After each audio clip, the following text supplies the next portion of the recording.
RKS rituals பார்வையாளர்களுக்கு பணிவான வணக்கங்கள். இந்த ஆவணி மாதம் தனுசு ராசியை பொறுத்த வரைக்கும் முற்பகுதி ரொம்ப சுமாராகவும் பிற்பகுதி கொஞ்சம் பரவாயில்லையாகவும் இருக்குன்னு சொல்லலாம். காரணம் அஷ்டம குரு உங்களுக்கு இருக்கு. அது மட்டும் இல்லாம செவ்வாய் சனியோடைய பார்வை, சனி வக்கரம் பெற்று உங்களுக்கு நன்மையை கொடுத்துட்டு இருந்தாலும் அந்த செவ்வாய் சனியோட பார்வை தொழில் ஸ்தானத்துல விடுறதுனால உத்தியோகஸ்தர்கள் கொஞ்சம் அவஸ்தைப்படுவாங்க. எதை முன்னாடி செய்யறது, எதை பின்னாடி செய்யறதுன்ற ஒரு தெளிவின்மையை ஏற்படும் சொல்லலாம்.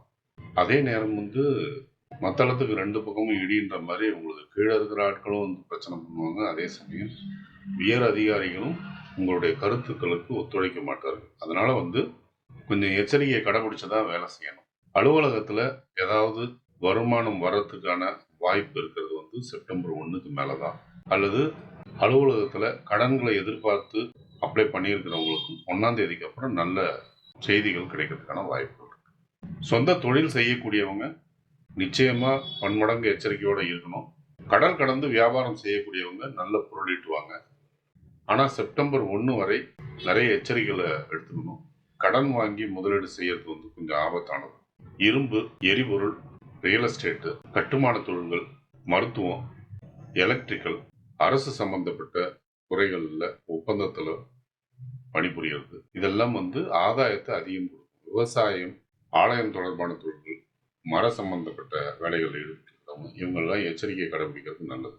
ஹோட்டல் சம்பந்தப்பட்ட தொழிலோ அல்லது இன்டீரியர் டெக்கரேஷனோ அல்லது ஃபேன்சி ஸ்டோர் சம்பந்தப்பட்ட பெண்கள் அணிகலன்கள் சம்பந்தப்பட்ட வியாபாரங்கள் செய்கிறவங்களோ இவங்கெல்லாம் இந்த மாதத்துடைய பிற்பகுதியில் லாபம் ஈட்டுவாங்க. குடும்பத்துல அமைதி இருக்கும்னாலும் கூச்சலும் குழப்பமும் இருந்துட்டு தான் இருக்கும். உறவினர்களுடைய வருகை அது ஆவணி மாதம் முற்பகுதியில உபத்திரவமாகவும் ஆவணி மாதத்துடைய பிற்பகுதியில அது ஆனந்தமாகவும் தோணலாம். பிள்ளைகள் உங்களுடைய பேச்சை கேட்காம திமிருவாங்க. அது உங்களுக்கு மனக்கவலையை அளிக்கும். அது மட்டும் இல்லாம ஞாபக மறதின்றது உங்களுக்கு தோணக்கூடும். இந்த ஞாபக மறதியால உத்தியோகத்துல இருக்கிறவங்களும் சொந்த தொழில் பண்றவங்களும் கொஞ்சம் அவதிப்படுவாங்கன்னு சொல்லலாம். வைத்த பொருளை இடம் மாற்றி வச்சுட்டு தேடுறது இதெல்லாம் வீட்டில் சகஜமா இருக்கும். அதன் மூலியமா கூட உங்களுக்கு பிரச்சனைகள் வரலாம். பிள்ளைகளுடைய ஆரோக்கியம் நன்றாகவே இருக்கும். தாய் தந்தையருடைய ஆரோக்கியம் சிறப்பாகவே இருக்கும். உங்களுடைய ஆரோக்கியம் வரும்போது அதுல எச்சரிக்கை உணர்வு அவசியம் தேவைப்படும். ஒரு சிலருக்கு குடல் சார்ந்த நோய்களும் சளி தொல்லையும் வாயு தொல்லையும் ஏற்படக்கூடும். அது செப்டம்பர் 1ல இருந்து அதுக்கான நிவாரணம் உண்டுன்னு சொல்லலாம். மாணவ பருவத்துல உள்ள தனுசு ராசிக்காரர்களாக இருந்தா நிச்சயமா இந்த ஞாபக மறதி ரொம்பவே படுத்தும்னு சொல்லலாம்.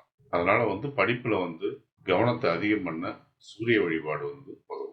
திருமணத்திற்காக வரன் பார்க்கக்கூடிய தனுசு ராசிக்காரர்களாக இருந்தால் அவங்களுக்கு இந்த மாதம் வரன் அமையக்கூடிய வாய்ப்பு செப்டம்பர் 1ஆம் தேதிக்கு மேல அமையலாம். வெளிநாடு சம்பந்தப்பட்ட உத்தியோகத்தில் இருக்கிறவங்க அல்லது வெளிநாடு சம்பந்தப்பட்ட வியாபாரம் செய்யறவங்களுக்கு வெளிநாட்டுல எதிர்பாராத பண வரவு ஏற்படும். ஒரு சிலருக்கு தங்கம் சேரலாம். இதெல்லாம் இந்த மாத சிறப்பு பலனா எடுத்துக்கலாம்.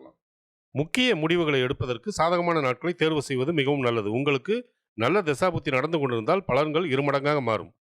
சோதனையான தசாபுத்தி நடந்து கொண்டிருந்தால் பலன்கள் நடப்பதில் தடை தாமதங்கள் ஏற்படும். பாதகமான நாட்களில் முக்கிய முடிவுகளை எடுக்காமல் இருப்பது மிகவும் நல்லது. ஒருவேளை உங்களுக்கு நல்ல தசாபுத்தி நடந்து கொண்டிருந்தால் இந்த நாட்களை பற்றின கவலைக்கு அவசியமே இல்லை. சந்திராஷ்டம தினங்களில் தேவையற்ற பயணங்களையும் தேவையற்ற பேச்சுக்களையும் தவிர்ப்பது நலம். இந்த மாதம் உங்களுடைய நன்மையை அதிகரிச்சுக்கவும் உங்களுடைய தீமையை நீங்க குறைச்சிக்கவும் நீங்க வழிபட வேண்டிய தெய்வங்கள் திருப்போரூர் முருகன், வாராகி, பிரித்தியங்கரா தேவி.